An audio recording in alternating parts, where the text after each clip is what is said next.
Suspected terrorists last night attacked the Kuje Correctional Center in Abuja. The Kuje medium prison facility came under attack about 10:20 p.m. when what was suspected to be a high-caliber bomb went off, followed by two more explosions and the ensuing sporadic gunfire that sent residents scampering for safety. Although there's no official confirmation yet, it's suspected that terrorists had launched an attack on the prison, which triggered a firefight with security forces. A staff of the prison reportedly confirmed the attack, saying the attackers came from the back of the prison. A security report issued earlier had alerted the prison officials of possible attacks on the prison. Joining us to give us some updates from Kuje is Arise correspondent Ferdinand Duruoha. Ferdinand, good morning. Thank you so much for joining us. So can you give us an update on exactly, have you found out exactly what transpired yesterday, who's behind the attacks, and what the latest is? Yeah, thank you so much. Well, it was a night that, residents and the prison community of Kuje would not want to remember, and that, some of them have painted very horrific tales, talking about a heavy mortar pounding, high caliber, weapons are being used, and you could indeed see some of the destructions around me. Well, cars, some of them are vehicles of prison staff, well, some of them, prison facility, vehicles burnt during that attack. Now, from what we have been able to gather, it is that as much as over 100 of them, who they were, we don't in fact know. Well, some people have said it could be, the actions of a very strong terrorist groups, perhaps Boko Haram or ISIS, something of that caliber, attacking the correctional center. Now, let me remind you that this is not the first time that we have indeed seen correctional facilities in Nigeria being attacked. Precisely over the last 3 years, we've seen continuous attacks. Just about 7 months ago or thereabouts, I was in Kogi State where Kaba was attacked, and before then, well, it was in Edo State, and then also you could also remember the incidents in Imo State. Now, this indeed is causing plenty of worry, but from what we know, from what we have gathered, it is the fact that they attacked yesterday. Well, the prison community say it took it happened for about 45 minutes, but from what we hear from some of the villagers around, they say, well, close to more than 2 hours, they kept hearing heavy mortar sounds, high caliber weapons. Now, earlier on, well, we did see some forensic, investigators coming in, picking shells from the ground, and then also perhaps you've seen those videos that we sent earlier of some of the detainees being returned. Some of those who indeed escaped, well, some of them have claimed that they escaped for their lives, while some perhaps used the opportunity to see exactly how far they can go. Well, we hear that as much as 600 yesterday, when the head count was done very early, or perhaps I should say very early in the morning at about 2 a.m. or thereabout, when the head count was done. They said, well, more than 600 was missing, but I can confirm to you the permanent secretary was here, permanent secretary of the Interior Ministry. He was here just about 45 minutes ago when we could, when we got a couple of information from him, and he says from the information that they have right now, well, just about 300 may have returned. Well, just about 15 minutes ago, well, we also saw some of them being brought back. There are lots of questions as regards what's going to happen to this facility right now. Well, we have not been able to gain entrance inside. Now, we hear that it was heavily under attack, and definitely there were plenty of damages around me. Burnt cars. You just do not want to phantom how exactly it happened. Well, on a very sad note also, we for now, well, they say some of the authorities who tried to repel the attack were injured, and we can confirm that one person, a civil defense officer, was indeed killed during the attack. Thank you so much for that update, Ferdinand. So I'm glad that the camera is, this is really strange. So the camera is panning around. It's showing, what is that, 3 or 4 buses that have completely, either were burned down, and they're all spaced out. So how did this attack happen? Did they come through the entrance, or, okay, sorry, I think the report said it came from the back of the prison. But it's really strange how they've got those different vehicles that are burnt, and then the vehicles in the middle, maybe they arrived just now, weren't damaged. Is there any other information on where they came in, and then how they escaped, number of vehicles that they used, and so on and so forth? Any more information there?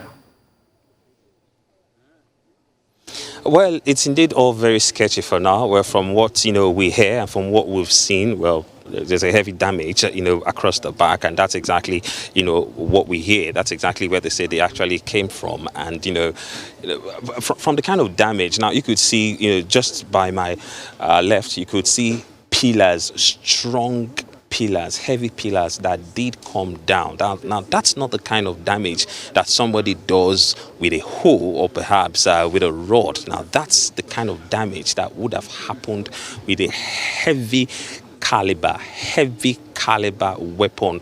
Now, it's very, very difficult to get information, because the prison authorities themselves, the correctional facilities authorities themselves, haven't really said anything. Well, the few information we could piece here and there, we actually got from the permanent secretary and then from some of the residents of the community whom we did speak to earlier. But well, for some of these things, well, you definitely do not need people to communicate to you, especially when you see the kind of damage that definitely was done. With some of these cars, obviously, or most of the cars obviously had fuel, so whatever would have caused the damage, whatever would have, we could still see, you could still feel smoke and smell smoke, and then also see the destruction already as the cars that came down. Now, I know that we're going to all have lots of questions. How did they overpower the security? How many were they? Who exactly did they come for? Was there a known terrorist, being held in this facility? And I'm very, very sure that those are the kind of information that we definitely will get in a couple of hours, or perhaps in a couple of days, when the prison authority definitely come out, to give us that information. But for now, if there's one thing that we appreciate that we are seeing here, is that it hasn't just been left, to the correctional facilities alone. Now, we've seen strong, heavy police team on ground. We've seen army officials on ground. Well, we've seen, some, people from even the immigration already. It's a security. This is Nigeria, and whatever must have happened here needs the interest of the Nigerian community, and that's why we see that yes, there's some synergy here with the security officials coming together, civil defense coming together, and then they're trying to see exactly what they can do. Already, well, they are into some of the inter communities to see how they could clamp down. Coming in was so much of a tussle. We spent almost 2 hours trying to get here because of the several checks that we had to go through, and I wonder exactly how the residents of Kuje community did go out today, if they actually did, because of the kind of traffic. Several checks, looking into the vehicles, looking at the trunks, being sure, trying to ask questions, trying to ensure that yes, some of these people who might still be around, do not just get to escape. So I think for now, what they are focused on is trying to clamp down on these guys before they go very, very far. And then maybe after that, we will hope that they will share some information, although from what we know, this information definitely are obviously scarce to come by. Ferdinand, is there, what about, okay, you mentioned, I think, about approximately 600 or so inmates reportedly escaped, about 300 have been recovered. Can you help us out with that? Is there a manhunt right now for those that were broken out? Is there a role or data on the prisoners that are there, their information, who they are, and so on, so that can help authorities find them? Is there, what's the next step right now? Is there a manhunt? Is it all about securing the facility? What are the next steps going forward for the security operatives right now? Well, obviously, I talked about the manhunt earlier, and the fact that even coming in, well, we had to go through some security checks, and it was more intense for those, or I should say, it is more intense for those who are leaving the community. They're looking at every vehicle, ensuring that yes, these escapees definitely do not, escape or go very, very far. Now, that is exactly what they've concentrated most of the effort. Like I said, there's a very strong synergy here. We find, security officials from the civil defense, from the military, precisely the army. We've seen we've seen a heavy number of police officials, and also, yes, we must also say that the forensic officers, they are also moving, and then also the anti-bomb squads. Well, they are not allowing people pick anything from the ground. They are definitely making us walk in something sort of a file, and that's because they say they suspect that there are some improvised devices that definitely that possibly might have not exploded, that was used in the attacks that that are on the ground. I did see a couple of shellings that were picked by the forensic officers. Now, all of these are the things that have been done. Well, some of them preliminaries. Well, some of them they hope to continue for a while. But if there's something that definitely must be done, is an assessment of this facility to see exactly how much it has been affected, to see if it can still hold anybody.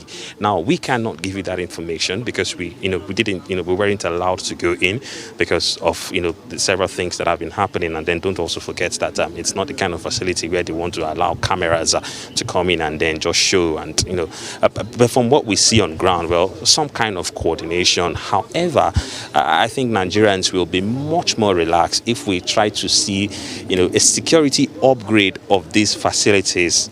I told you before, last year we were in 2 of these correctional centers where these same jailbreaks took place. We were in Kaba, at the Kaba facility, and then also we were in Imo State.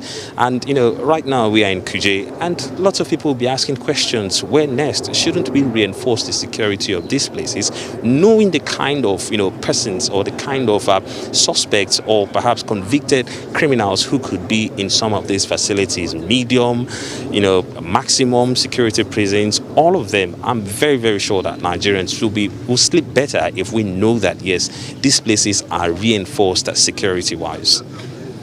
Ferdinand, I have so many questions. We could be here for the next hour, but I thank you for bringing us up to speed on the latest from Kuje, this attack, and we'll hope that we get more details as they unfold. Ferdinand Duruoha, who is our correspondent on the ground in Kuje, giving us the latest. Thank you so much, Ferdinand.